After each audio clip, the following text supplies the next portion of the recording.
Bonjour à tous, bienvenue à ce webinaire. Nous sommes là pour une petite heure pour voir ensemble comment prévenir les risques liés au secteur de la boulangerie, pâtisserie, chocolaterie, confiserie, glacerie. Avant de commencer, je vais me présenter mes collègues. Je suis donc Hélène Vosny et j'ai le plaisir de vous accueillir. Je vous présente ma collègue qui est la voix de ce webinaire, Béatrice Dubois. Bonjour à tous. Nous avons également Laurent Lecoindre qui est présent pour répondre à vos questions à l'écrit. Bonjour à tous. Donc, aujourd'hui, au travers de ce webinaire, nous allons voir ensemble toutes les questions que vous pouvez vous poser concernant vos risques professionnels. Dans le vif du sujet, je vais vous faire un petit rappel Pour vous expliquer qui nous sommes. L'assurance maladie risque professionnel est une des branches de la sécurité sociale. À ce titre, nous sommes donc votre assureur pour le risque accident et maladie professionnelle liés au travail. Nous avons trois missions. Prévenir les risques et donc la survenue d'accidents du travail et maladies liées au travail. Tarifer, c'est-à-dire définir le taux de cotisation accident du travail et maladie professionnelle propre à chaque établissement et indemniser les victimes. Sur les terrains, ce sont les caisses régionales, CARSAT, CRAMIF, CGSS, qui conseillent et accompagnent les entreprises. Pour cela, elle s'appuie sur l'INRS, l'Institut national de recherche et de sécurité. Nous sommes aujourd'hui réunis dans le cadre du volet prévention des risques professionnels. Avant de commencer, je vais peut-être vous donner quelques indications pour pouvoir participer correctement à ce webinaire. Donc, n'hésitez pas à poser vos questions dans le fil de conversation. Il vous suffit pour cela de cliquer sur le carré violet à droite, là où il y a la petite boîte de dialogue avec les trois petits points. C'est indiqué chat participant. Le fil de conversation s'affichera. Vous pourrez poser votre question en bas de ce fil de conversation, puis cliquer sur la flèche pour l'envoyer. Nous regrouperons les questions et tâcherons d'y répondre d'ici la fin du webinaire. Alors, je vais refermer mon fil de conversation. Aujourd'hui, nous nous intéresserons donc à la santé au travail dans le secteur de la boulangerie, pâtisserie, chocolaterie, glacerie et confiserie. Nous verrons comment prévenir vos risques professionnels et les solutions proposées aux petites entreprises. Béatrice, je te laisse la main. Nous allons donc parler de la santé au travail dans vos différents métiers, boulangerie, pâtisserie, chocolaterie, confiserie et glacerie.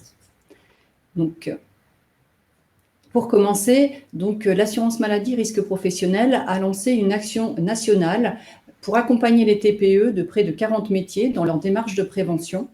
Et nous savons aujourd'hui que intégrer la prévention dans votre quotidien pour une TPE n'est pas une chose évidente. Nous avons donc conçu une offre prévention avec une approche métier en travaillant avec les organisations professionnelles afin de vous proposer des outils en ligne simples, gratuits et faciles à utiliser. L'objectif est de donner envie aux TPE d'agir en prévention et de vous donner une certaine autonomie dans votre action. Pour commencer, je vous propose de partager les commentaires issus de quelques professionnels. Donc, un boulanger dans la Manche nous dit « Par rapport à avant, le matériel s'est bien amélioré. Grâce à cela, il y a maintenant un confort de travail. Si on veut garder notre personnel, il faut avoir des conditions de travail au top. » Un confiseur à Aurillac témoignait dans un article de Travail et Sécurité de l'INRS « Nous avions des projets d'agrandissement et de développement et nous nous sommes dit que nous n'avions peut-être pas assez intégré la santé de nos salariés dans notre réflexion. » Ces propos montrent une prise de conscience et une volonté d'intégrer la prévention, d'intégrer les conditions de travail dans le quotidien.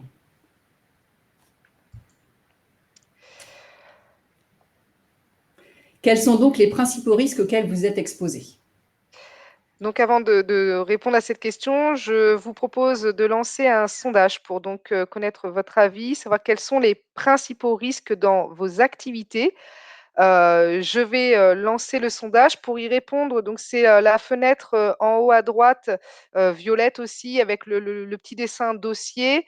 Vous allez donc voir apparaître le sondage dès que je vais l'avoir lancé. J'ouvre les votes.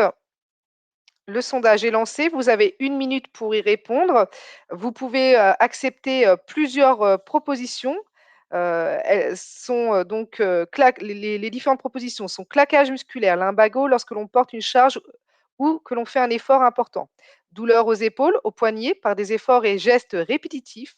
Chute de plein pied sur un sol glissant. Chute de hauteur dans un escalier ou en utilisant un marchepied. Brûlure lors de l'utilisation du matériel de cuisson. Allergie, asthme, rhinite, coupure, écrasement, choc lié à l'utilisation, au nettoyage et à l'entretien des équipements, carie dentaire liée à l'ambiance sucrée. Voilà, donc comme je l'ai indiqué, vous pouvez bien entendu cocher une ou plusieurs réponses. Le sondage devrait bientôt se terminer.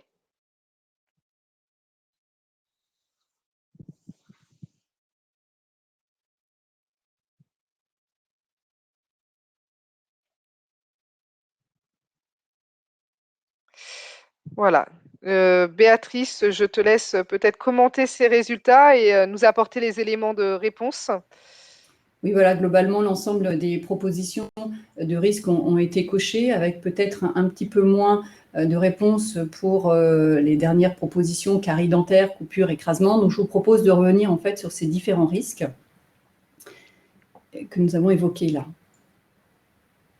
Donc, les principaux accidents, maladies professionnelles touchent le dos, les épaules, les poignets. On note que 45% des accidents sont liés aux manutentions manuelles. Et les illustrations que vous voyez, qui représentent des situations de travail de votre quotidien, présentent des contraintes. Un témoignage également d'un boulanger dans l'Orne nous précise que pour enfourner sans tapis élévateur, je dois forcer pour faire levier et positionner le tapis au niveau du four. C'est surtout difficile pour le 3e niveau. En fait, vous êtes exposé à différentes situations de travail qui présentent des contraintes.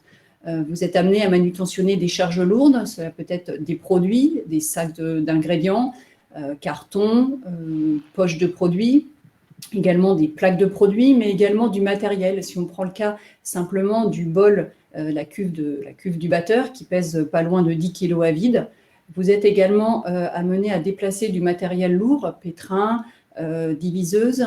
Vous avez également des contraintes lors de certaines opérations où vous travaillez dos fléchi, bras tendus vers l'avant, notamment pour des opérations de décoration, de finition de produits, mais également lors des opérations de vente pour prendre les produits, pour remettre aux clients. Les gestes répétitifs, eux, sont principalement présents sur des opérations de prise, de reprise de produits, mais également lors de l'usage de la poche à douille, du fouet ou lors des opérations de tapotage. Le deuxième risque d'accident, c'est le risque de chute de plein pied ou chute de hauteur. Vous pouvez être amené en effet à glisser sur un sol lisse, sur un sol qui est rendu glissant, soit parce qu'il est mouillé, soit parce qu'il est gras, en présence de poussière de farine, de sucre. Également lorsqu'il y a un dénivelé, donc dénivelé qui peut être provoqué soit par un carreau de sol, du carrelage qui est cassé, par la présence d'une petite marche ou en empruntant des escaliers. Vous pouvez également être amené à chuter en raison d'espaces encombrés et également lorsque vous êtes amené à accéder pour récupérer du matériel ou des produits stockés en hauteur.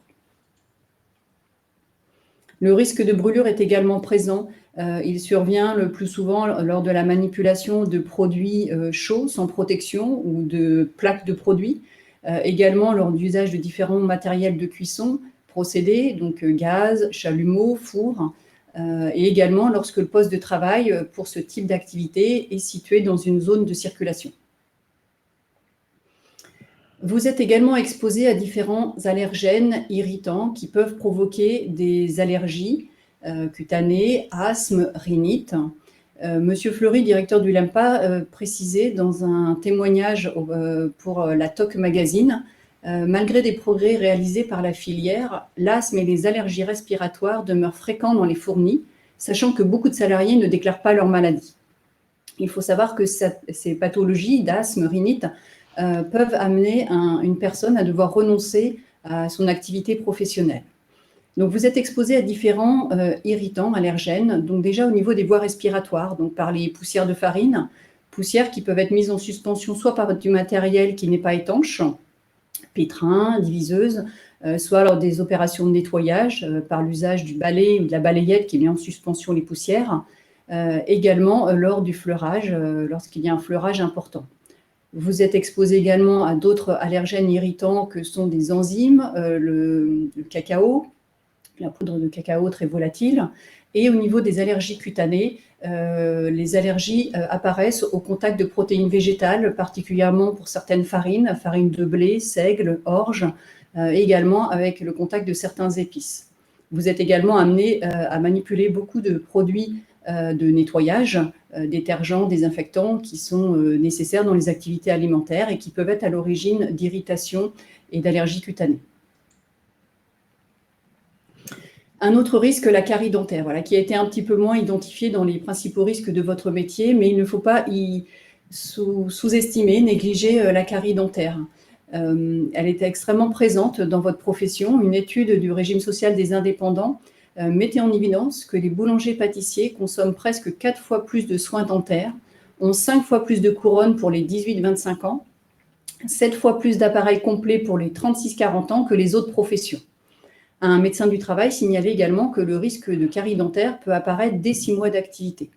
En effet, vous travaillez dans des environnements de travail, on va dire, sucrés, et les dents se retrouvent tout au fil de la journée au contact répété de différents sucres, soit en goûtant des préparations, soit par inhalation, en respirant le sucre sous sa forme de poudre, par exemple lors du tamisage du sucre glace, mais également en inhalant les vapeurs de cuisson du sucre ou lors des opérations de nappage en utilisant un pistolet à air comprimé qui met en suspension beaucoup de micro-gouttelettes de sucre. Les équipements de travail sont également à l'origine d'accidents du travail, peut-être moins qu'il y a 40 ans, mais on en déplore encore, avec des blessures au niveau des mains, poignets, qui sont plutôt de l'ordre liés à des coincements, écrasements, chocs, liés à l'utilisation d'équipements pour lesquels la protection n'existe pas ou pour lesquels la protection a été chantée et qui permet donc un contact avec les organes en mouvement, les organes mobiles. Les risques peuvent survenir également par l'utilisation de matériel coupant.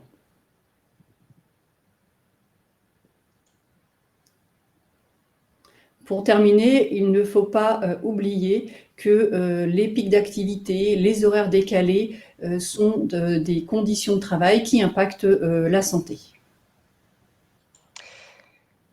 Béatrice, quelles sont les conséquences de ces différents risques ? Donc, les différents risques que nous avons vus sont à l'origine d'accidents du travail, de maladies professionnelles. Il faut savoir que dans votre profession, la durée moyenne d'un accident est de 60 jours. Pour ce qui est des maladies professionnelles, on est sur une durée d'arrêt beaucoup plus longue en moyenne, 230 jours. Donc, il y a en nombre moins de maladies professionnelles, mais ces maladies sont plus graves dans le sens où elles génèrent des durées d'arrêt beaucoup plus longues. Donc, toutes ces journées d'absence liées aux accidents et aux maladies professionnelles génèrent l'équivalent de 600 000 journées de travail perdues par an. À savoir qu'il faut ajouter à cela des coûts indirects pour l'entreprise puisqu'elle doit faire face à l'absence de la personne et trouver une organisation, un remplaçant, former cette personne pour continuer l'activité, voire mettre en œuvre des aménagements du poste de travail pour permettre à la personne de reprendre son activité après son arrêt. Se pose donc la question de comment prévenir ces risques. Donc, 2 étapes sont essentielles pour prévenir les risques professionnels. La première étape consiste à identifier, évaluer, donc prendre connaissance, évaluer quels sont ces risques dans vos activités, pour ensuite définir un plan d'action adapté et bien sûr s'assurer de sa mise en œuvre. Ce plan d'action permettra de mettre en œuvre des mesures qui vont modifier les situations de travail qui présentent des risques. Donc, pour cette opération, on doit donc identifier et évaluer les risques. Donc, avant de commencer, on va refaire une petite session de sondage. À votre avis, comment repérer les risques et évaluer s'ils sont suffisamment maîtrisés? Donc, je vais de nouveau lancer ce deuxième sondage. J'ouvre les votes. Vous avez donc 1 minute pour répondre, encore une fois avec la petite, le dessin dossier à droite, de votre écran. Les, propositions sont les suivantes: en faisant l'inventaire des dangers, en listant les mesures de prévention en place, en questionnant les salariés, en s'en remettant à son bon sens. Encore une fois, bien évidemment, vous pouvez répondre, 1 ou plusieurs, propositions. Le sondage est en cours, il devrait bientôt se terminer.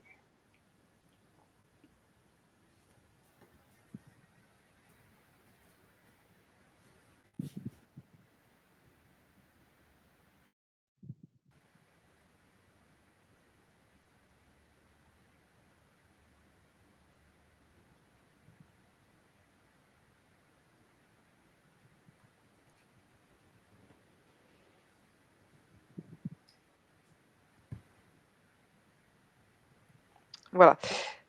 Béatrice, je te laisse commenter ces résultats. Oui, donc voilà, vous avez bien identifié les 3 mesures phares.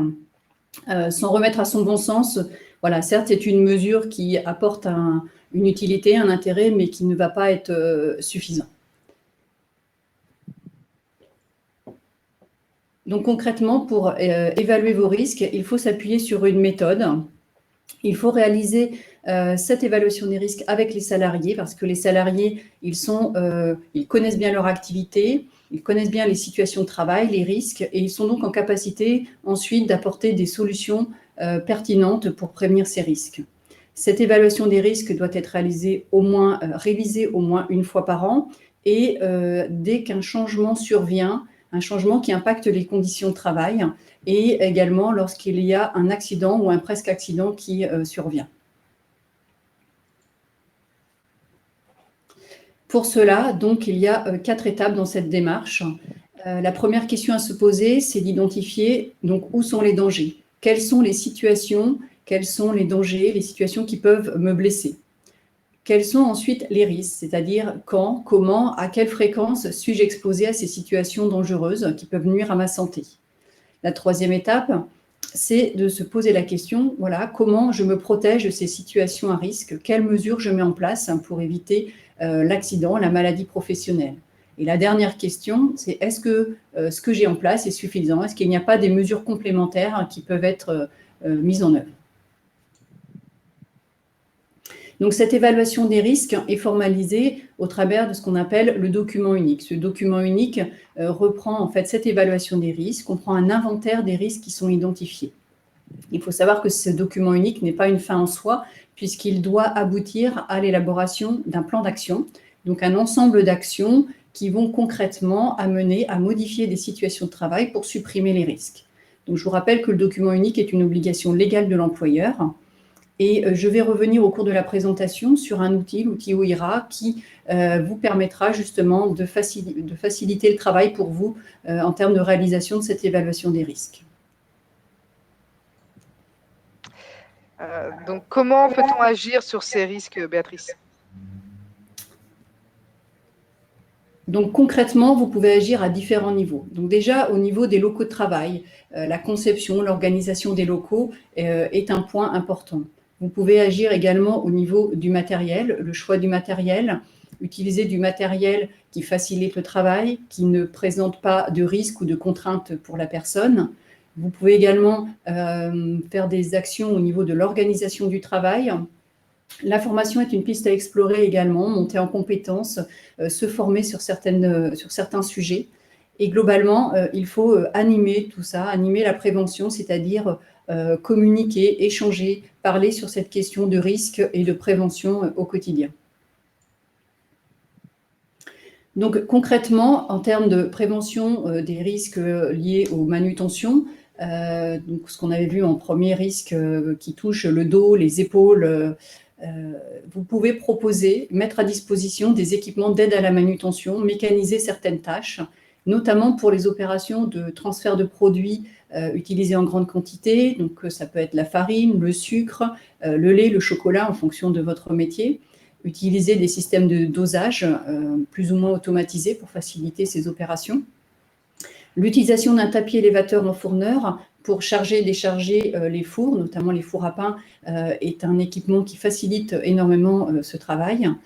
supprimer la plonge manuelle en utilisant des lave-vaisselle et équiper un ensemble de matériel sur roulette pour faciliter leur déplacement. On prend l'exemple du chariot de transfert pour la cuve batteur. Ça permet de ne plus avoir à porter cette cuve batteur qui est d'autant plus lourde quand elle est pleine et de pouvoir travailler en la mettant à côté de soi, à disposition, à hauteur. Il est conseillé également d'optimiser l'ergonomie des postes de travail en mettant du matériel, des équipements adaptés. Donc, quelques exemples.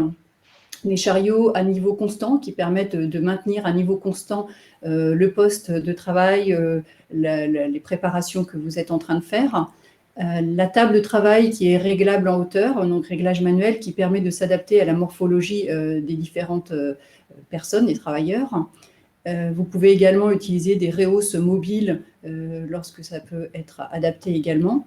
Et utiliser des vitrines facilitant l'accès aux produits en hauteur, en profondeur et également facilitant la remise au client. Pour réduire les risques de chute et les risques liés au déplacement interne, des actions simples peuvent être mises en œuvre. Donc, commencez déjà par supprimer les dénivelés, avoir un stockage qui soit accessible de plein pied, mettre en place, lorsqu'il y a une rénovation, un revêtement de sol antidérapant et fournir et s'assurer du port des chaussures antidérapantes.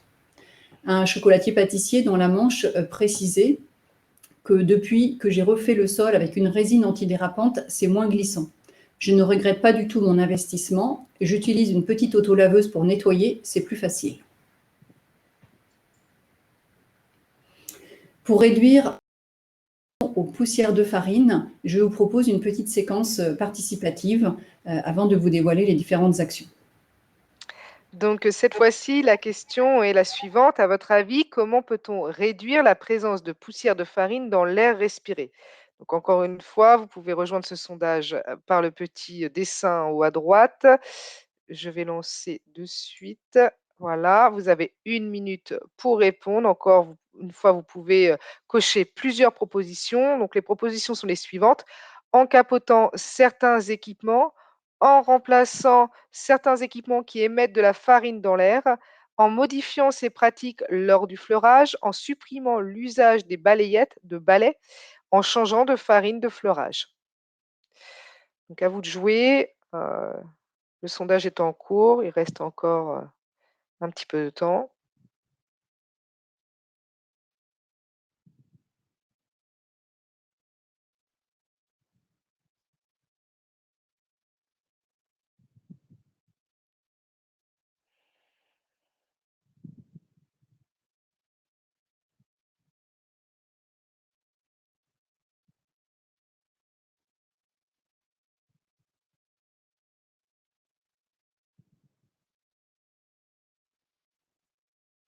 Voilà, Béatrice, je te laisse réagir et commenter les résultats. Alors, je ne vois pas le résultat. Oui, voilà. Donc, en fait, vous avez majoritairement coché tout ce qui est plutôt d'ordre technique, mécanique. Voilà, avec un résultat beaucoup plus faible sur la question de l'usage d'une autre farine de fleurage. Donc, en fait, je vous confirme que toutes ces propositions sont des actions sur lesquelles vous pouvez intervenir pour réduire l'exposition aux poussières de farine.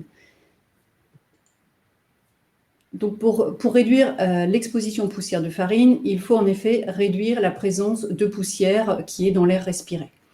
Donc, on peut commencer bien sûr par utiliser du matériel qui est conçu de manière à ne pas ou peu émettre de farine dans l'air. Il existe aujourd'hui des protocoles qui permettent de vérifier ce matériel, l'étanchéité, et s'assurer du niveau d'émission de poussière de farine de ces matériels. Donc, pour les pétrins, il s'agit déjà d'avoir un capot plein avec un système relativement étanche au niveau du capot, des diviseuses à faible émission de farine. Donc, un boulanger dans la Manche précisait, suite à son changement de matériel, avec les capots, c'est génial, je m'en rends compte, même si on faisait attention, on faisait de la poussière. On a maintenant 2 pétrins avec capot plein, on s'aperçoit de la différence. On a moins de poussière partout, ça montre bien qu'avant, on devait en respirer aussi. Une autre mesure consiste à ne plus utiliser le balai ou la balayette, mais à nettoyer avec un aspirateur pour éviter de mettre en suspension les poussières. Alors bien sûr, il faut un aspirateur adapté en termes d'efficacité et système de filtration de façon à ne pas relarguer de poussière dans l'air. Le même boulanger nous signalait avec le balai, la farine, ça volait. Les gars, ils apprécient l'aspirateur. Le jour où il est mort, c'est clair, j'en rachète un. Donc, on est clairement là sur des mesures, on va dire, techniques en termes de matériel. Mais voilà, il y a d'autres actions qui peuvent être menées pour pouvoir réduire la mise en suspension des poussières et la respiration de ces poussières de farine. Pour cela, je vous propose d'écouter le témoignage de M. Fleury, directeur du LEMPA, sur cette question des poussières de farine.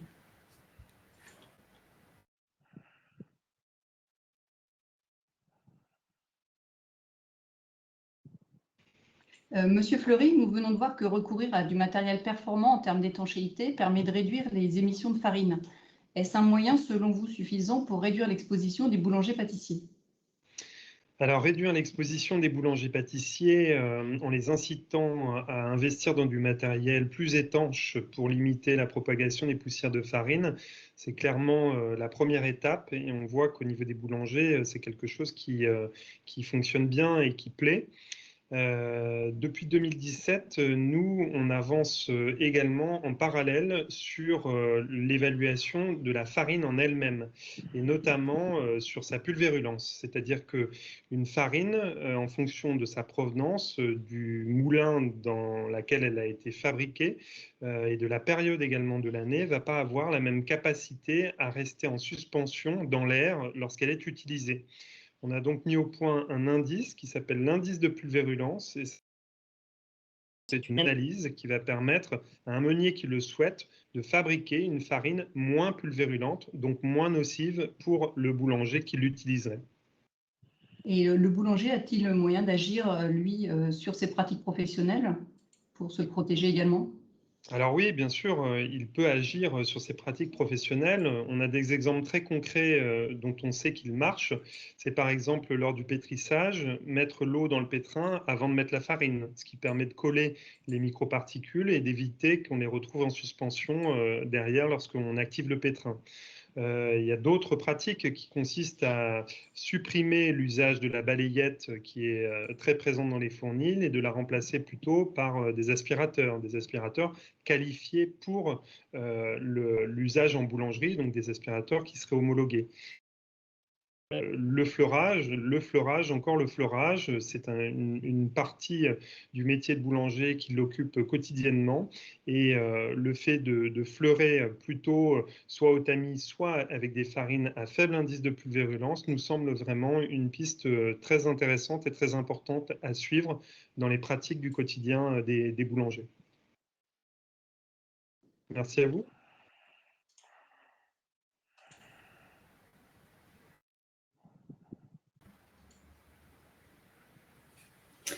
Donc, comme nous avons évoqué tout à l'heure, en termes de risque, la carie dentaire est un risque qu'il ne faut pas sous-estimer.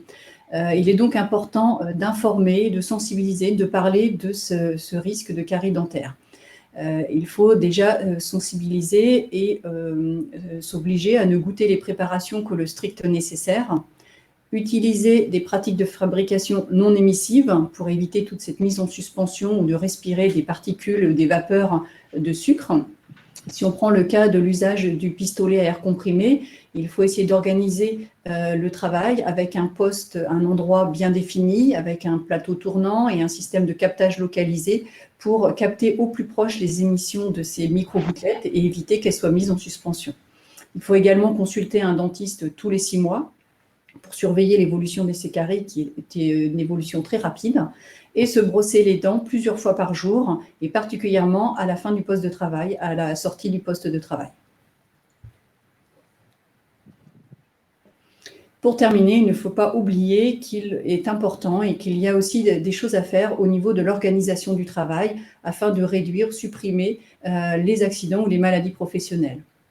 Il peut s'agir de favoriser le travail en journée, d'organiser la gestion des commandes avec un espace dédié, permettre d'avoir le matériel à proximité, que ce soit au laboratoire ou dans l'espace de vente, réduire les déplacements. Donc l'ensemble de ces mesures sur l'organisation du travail peut avoir un impact positif sur la prévention des risques. Béatrice, quelle solution pour les petites entreprises? Donc, pour vous aider dans cette démarche, une offre complète adaptée aux TPE a été construite avec quelques outils qui sont encore à venir, qui sont en cours de construction, que vous voyez en vert.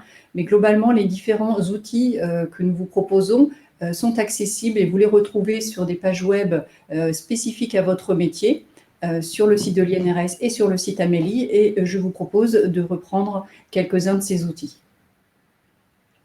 Donc, pour revenir sur cette notion d'évaluation des risques, donc pour réaliser cette évaluation des risques, l'assurance maladie et l'INRS ont construit et mettent à votre disposition un outil gratuit spécifique, OIRA boulangerie-pâtisserie. Donc, cet outil a été travaillé conjointement avec les organisations, vos organisations professionnelles, afin de construire un outil métier, c'est-à-dire dont les activités, les risques, les mesures de prévention qui sont proposées dans cet outil sont vraiment ciblées et en lien avec votre activité. En complément de cet outil OIRA, un outil plan d'action Covid-19 vous est également mis à disposition pour faire une évaluation complète intégrant également ce risque. Donc, pour vous présenter cet outil OIRA, je vous propose de regarder une petite vidéo sur cette présentation.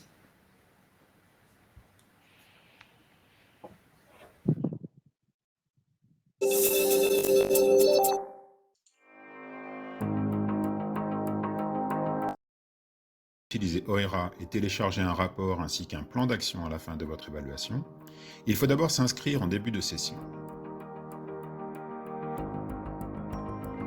Ce compte, anonyme et gratuit, vous permettra également d'accéder aux éléments sauvegardés l'année suivante pour les mettre à jour. Une liste de tous les risques propres à votre secteur est disponible en page d'accueil de l'outil.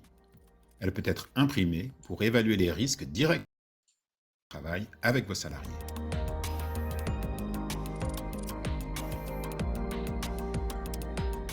À travers un questionnaire simple, vous sélectionnez les mesures déjà en place dans votre entreprise dans une liste prédéterminée. Pour certains risques, il est possible que vous ne soyez pas concerné. Dans ce cas, vous pouvez passer la question. Vous pouvez aussi ajouter une autre mesure qui ne serait pas listée. Sur cette base, vous évaluez si le risque présent dans votre entreprise est maîtrisé ou non. Si vous n'avez coché que la moitié des mesures proposées, vous pouvez supposer qu'il reste nécessaire d'ajouter de nouvelles mesures à votre plan d'action. Dans ce cas, cochez « Non », des mesures sont à ajouter au plan d'action. Vous pouvez alors sélectionner de nouvelles mesures standards qui seront ajoutées au plan d'action ou ajouter des mesures supplémentaires propres à votre situation de travail. Cliquez ensuite sur « Enregistrer et continuer » pour dérouler la suite du questionnaire.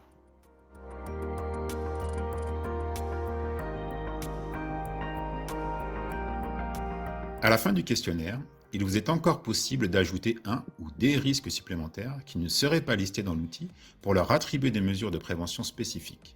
Sauvegarder.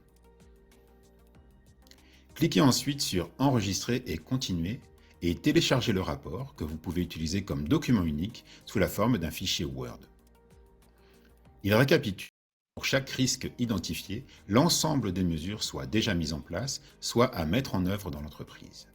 Sur la même page, vous pouvez télécharger le plan d'action sous la forme d'un fichier Excel qui indique pour chaque mesure à mettre en place son calendrier, son budget ou la personne qui en est responsable. Votre entreprise sera la seule à pouvoir accéder à ces données. Rendez-vous sur www.inrs.fr/OIRA pour découvrir les secteurs d'activité couverts par OIRA.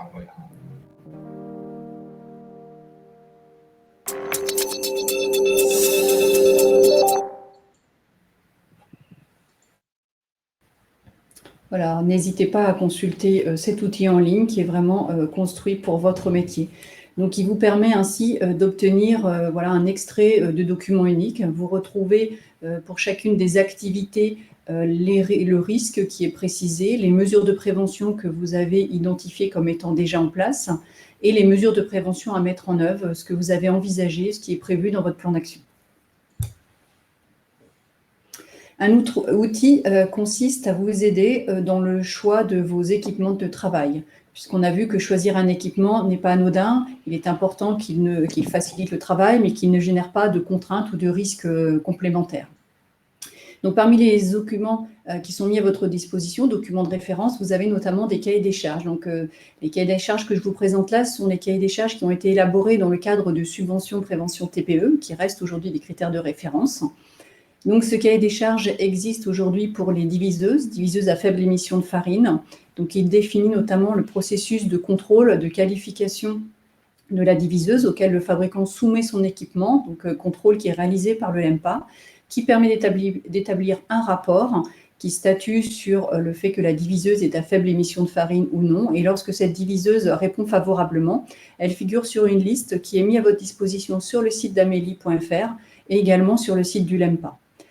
Les vitrines réfrigérées disposent également d'un cahier des charges avec des critères notamment d'ergonomie. Pour les activités de restauration ou petite restauration, préconisons l'usage de lave-verre avec osmoseur pour supprimer le lavage, l'essuyage plutôt manuel des verres. Et donc, ces lave-verres disposent également de critères bien définis pour vous aider dans ce choix. Pour ce qui est des aspirateurs professionnels, donc un travail est en cours actuellement pour définir les critères, le processus de qualification qui vous permettra ainsi d'identifier, de repérer facilement le matériel efficace et bien adapté à votre activité, à votre métier. Donc, ces cahiers des charges, vous les retrouvez donc en lien avec les subventions prévention TPE sur le site amélie.fr, mais également sur votre compte ATMP, qui est à créer sur Net Entreprise. Et en fait, sur ce compte, vous avez à la fois accès à votre taux de cotisation, aux différents accidents qui sont survenus dans votre entreprise, et vous pouvez identifier potentiellement les subventions prévention auxquelles vous avez droit et ainsi retrouver les cahiers des charges correspondants. Des fiches solutions sur des thèmes communs à plusieurs métiers sont à venir et sont en cours de réflexion. Pour analyser ces accidents du travail, un outil est également mis à votre disposition, puisqu'en fait, le fait d'analyser un accident de travail permet d'éviter qu'il se reproduise et mettre en place des actions de prévention. Donc, l'INRS met à votre disposition un outil spécifique, gratuit sur leur site, qui vous propose une démarche en 4 étapes, qui vous permet de décrire le contexte, identifier les causes qui ont permis la survenue de cet accident, choisir les mesures correctives afin d'élaborer et de construire un plan d'action reprenant l'ensemble de ces mesures. Autre outil qui est mis à votre disposition, des outils de formation pour se former à la prévention des risques. Une première formation est plutôt destinée aux tuteurs, dirigeants d'entreprise, qui permet d'acquérir les bases en prévention. C'est une formation en ligne proposée également par l'INRS sur leur site, d'une durée de 8 heures en 4 modules de 2 heures avec un contenu varié et interactif. Une autre formation est plutôt destinée là aux nouveaux salariés, aux nouveaux embauchés. Donc cet outil s'appelle TutoPrev. Donc il est particulièrement intéressant pour vos activités étant donné que vous accueillez régulièrement des apprentis et il faut savoir que plus de 25% des accidents surviennent chez les salariés qui ont moins d'1 an d'ancienneté. Donc cet outil TutoPrev spécifique commerce de bouche paraîtra courant 2022. Vous le retrouvez également sur le site de l'INRS. Pour vous illustrer un petit peu cet outil, donc un exemple, celui de la restauration qui existe. Donc cet outil se présente avec des planches illustrées qui représentent vraiment les situations de travail de vos activités. Et l'idée est d'inciter en fait le jeune à repérer sur ces illustrations les situations à risque pour ensuite, dans un deuxième temps, la deuxième page, merci. Pour pouvoir sensibiliser les salariés aux risques professionnels, en fait, en échangeant avec le tuteur, ça permet de balayer ensemble les différentes situations, quels sont les risques qui ont été identifiés et ceux qui ne l'ont pas été, et échanger sur les mesures de prévention qui sont à mettre en place face à ces différents risques. Donc, c'est quelque chose d'assez simple et illustré pour permettre un échange et une sensibilisation des salariés sur les risques dans vos activités. Vous avez, pour terminer, la possibilité de vous faire accompagner. Donc, un accompagnement possible par votre caisse régionale. Donc, en Île-de-France, c'est l'ACRAMIF. En province, les CARSAT. Et pour les départements, pour les régions hors métropole, donc les CGSS. Donc, des experts sont donc à votre disposition pour vous aider, que ce soit dans l'évaluation des risques, dans l'identification des actions de prévention, que ce soit pour construire votre démarche ou pour améliorer la démarche actuellement en place. Donc, vous retrouverez l'ensemble des éléments que nous vous avons présentés sur les pages amélie.fr et INRS dans les rubriques commerce de bouche, boulangerie, pâtisserie, chocolaterie, glacerie. Donc, n'hésitez surtout pas à consulter ces pages où vous suivrez l'actualité de l'offre qui est mise à votre disposition et notamment les différents outils qui seront prochainement mis en ligne.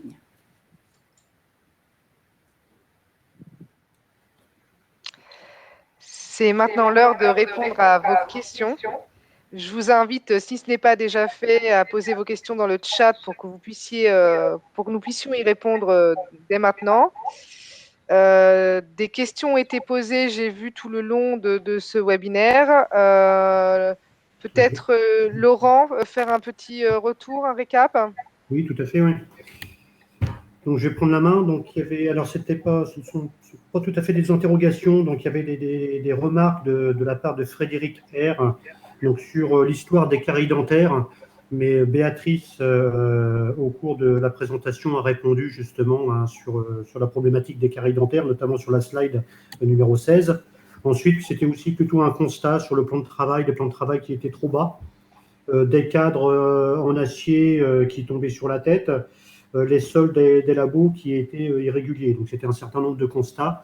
Et au cours de la présentation, Béatrice, tu as pu répondre à ces problématiques. Oui, pour ce qui est des plans de travail, c'est vrai qu'il y a la possibilité aujourd'hui de changer complètement un plan de travail en mettant, voilà ce que je vous ai évoqué, il y a des plans de travail qui sont réglables à hauteur. Après, il peut y avoir des solutions intermédiaires de rehausse. Alors, bien sûr, il faut installer une rehausse stable et fonctionnelle pour les opérations que vous avez réalisées, mais de manière à permettre, voilà, si la personne de grande taille est amenée à changer plusieurs fois de poste, à lui permettre de travailler dans de bonnes conditions.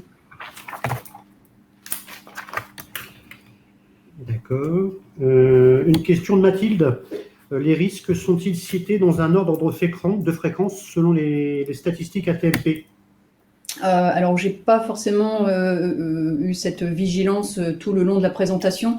Par contre, c'est vrai que les principaux risques, d'abord, c'est tout ce qui est lié manutention manuelle, donc tout ce qui est dos, épaules, poignets. Donc, c'est ce qu'on appelle les troubles musculo-squelettiques avec les problématiques de canal carpien, de problèmes de dos. Donc, ça, c'est vraiment le risque majeur dans vos activités, mais qui n'est pas surprenant puisque vous avez une activité qui est quand même fortement manuelle. Après, en deuxième risque, on a quand même le risque de chute. Et après, les autres risques sont à peu près je dirais à peu près au même niveau, sachant que certains risques sont sous-estimés parce qu'on n'a pas forcément les statistiques. Si on prend le risque de la carie dentaire, il est rarement rattaché, à un accident, bien sûr, et rarement à une maladie professionnelle, puisqu'il n'y a pas de tableau qui permet la reconnaissance de cette pathologie en lien avec le travail. Donc, il n'y a pas de tableau de reconnaissance, qui fait qu'on a malgré tout des statistiques qui sont un petit peu biaisées, mais les études et les consultations des spécialistes confirment bien que la carie dentaire est vraiment un risque phare dans vos activités. Autre question, Béatrice, de Frédéric G. La solution cobotique, que pense-t-on de cette solution? Alors, je pense qu'on est au balbutiement de ces technologies qui sont, pour l'instant, testées un petit peu dans des environnements un peu plus industriels. Et voilà, peut-être que dans quelques années, on évoquera ça. Mais ce qu'on a pu constater, et des études de l'INRS qui sont en cours sur le sujet, montrent qu'il faut malgré tout être très vigilant parce que ce qui peut soulager dans un cadre, par exemple, le dos, par des dispositifs qui vont faciliter la manutention, vont finalement compenser l'effort au niveau des membres inférieurs, au niveau des genoux. Donc, on peut avoir le sentiment que c'est plus facile au niveau du dos, mais finalement, sur le long terme, on peut déplacer le risque vers une altération d'autres organes. Autre question de la part donc, de Frédéric R. Comment faire entendre toutes ces solutions simples à nos patrons, comme le souhait, par exemple, d'avoir des matériels d'aide au travail? Est-ce que, alors la question est liée, est-ce que c'est de la même personne? Est-ce que les équipements de travail sont-ils à la charge du patron? Et comment faire si celui-ci ne souhaite pas investir dans ces équipements de travail? Alors, c'est vrai que bon, il y a plusieurs questions dans la question. Aujourd'hui, tout le matériel qui est mis à disposition pour les salariés doit bien sûr être fourni par l'employeur, que ce soit le matériel de fabrication, que ce soit les chaussures antidérapantes, c'est à la charge de l'employeur. L'employeur est responsable de la santé et de la sécurité de ses salariés. Donc après, c'est vrai que depuis l'année dernière, on a quand même tout un accompagnement qui est en place pour votre profession, pour sensibiliser. Donc n'hésitez pas à relayer cette vidéo, par exemple, de l'inciter à la regarder. Il y a un certain nombre de dépliants, mais il y a aussi eu quand même nationalement des aides financières pour inciter, accompagner, aider les entreprises à améliorer leur situation de travail. Donc, une aide, par exemple, qui s'appelle Subvention Prévention Métier de Bouche sur les diviseuses pour faciliter l'investissement sur un équipement qui émet très peu de farine ou pas du tout de farine. Donc, cette subvention, elle a été suspendue, elle est en cours d'être suspendue puisqu'elle a énormément bien marché. Donc, voilà, vous pouvez regarder selon les régions, elle est encore active dans certaines régions. Elle va redémarrer très certainement début 2022. Donc voilà, il y a des dispositifs d'accompagnement d'aide financière qui peuvent exister actuellement pour vos métiers et pour du coup faciliter, peut-être motiver l'employeur à investir en prévention. Donc, tu as anticipé une nouvelle question de Frédéric R, justement, sur l'histoire des coûts. Donc, tu viens de parler des subventions de prévention à destination des très petites entreprises. Autre question, est-ce que la visite médicale est obligatoire pour les contrats en durée déterminée, pardon? Alors, il me semble que oui. Là, j'ai un… Moi, je peux, si cela ne te dérange pas, Patrice, donc en effet, que ce soit un CDI ou un CDD ou un apprenti, la visite médicale est obligatoire. Voilà. Alors après, c'est vrai qu'il y a des fois des délais qui sont un petit peu complexes suivant les régions, mais voilà, cette visite médicale doit être réalisée. Une autre question de la part de Servan, quel aspirateur choisir? Alors justement, on a un travail qui est actuellement en cours. Donc avec la Caisse nationale assurance maladie et le LEMPA, nous avons une réunion justement sur ce sujet mercredi pour présenter aux différents fabricants d'aspirateurs nos attendus, les critères que l'on souhaite en fait qu'il y ait sur les aspirateurs vendus à destination de la boulangerie. Donc on souhaite sensibiliser les fabricants sur ces critères-là afin qu'ils puissent faire contrôler leurs équipements et que ce soit plus simple pour vous de repérer ensuite sur une liste ou par un affichage où on n'a pas encore déterminé de quelle manière, mais pouvoir repérer facilement le matériel qui est efficace, pertinent en termes de filtration, en termes de capacité, qui ne prennent pas feu, qui permettent d'aspirer dans les fours les miettes chaudes, etc., puisque vous êtes dans des environnements, on va dire, fragiles en termes de risque d'explosion par rapport aux poussières de farine. Donc voilà, il y a un travail qui est actuellement en cours, donc on espère que le sujet va avancer très rapidement. Donc sur ces questions, n'hésitez pas à vous rapprocher de la caisse régionale, de votre CARSAT de région qui pourra vous aider, vous accompagner dans le choix de cet équipement. Alors, une information que je n'avais pas donnée avant les questions, c'est que tous les liens dont tu as parlé pour accéder à la vidéo Wira ou lien vers Amélie, donc la page réservée aux boulangeries, tous ces liens ont été copiés dans le chat des participants. Très bien. Je n'ai pas d'autres questions. Si on a fait à peu près le tour. Donc, vous retrouverez également donc, le webinaire en replay. Il sera il vous sera envoyé très prochainement. J'ai également, pour compléter Laurent, classé tous les liens dans l'onglet favoris. Comme ça, ce n'est pas perdu dans les questions-réponses. Vous les retrouvez plus facilement. Je vous propose donc de clôturer ce webinaire. Je vous souhaite une belle après-midi. Béatrice, je te laisse le mot de la fin. Oui, je vous remercie pour votre attention et pour votre intérêt avec les différentes questions. Donc voilà, n'hésitez pas s'il y a d'autres questions à vous rapprocher de vos CARSAT. Et pour terminer sur la petite question sur les chaussures antidérapantes, oui, c'est à l'employeur de fournir les chaussures antidérapantes. C'est un matériel, enfin, c'est un équipement de travail. Et idéalement, la chaussure antidérapante doit être qualifiée SRC pour être bien selon la norme antidérapante. Donc, n'hésitez pas à reconsulter cette vidéo qui sera en replay et l'ensemble des éléments qu'on vous a présentés sur les sites Amélie et l'INRS. Merci à tous. Au revoir. Au revoir. Au revoir.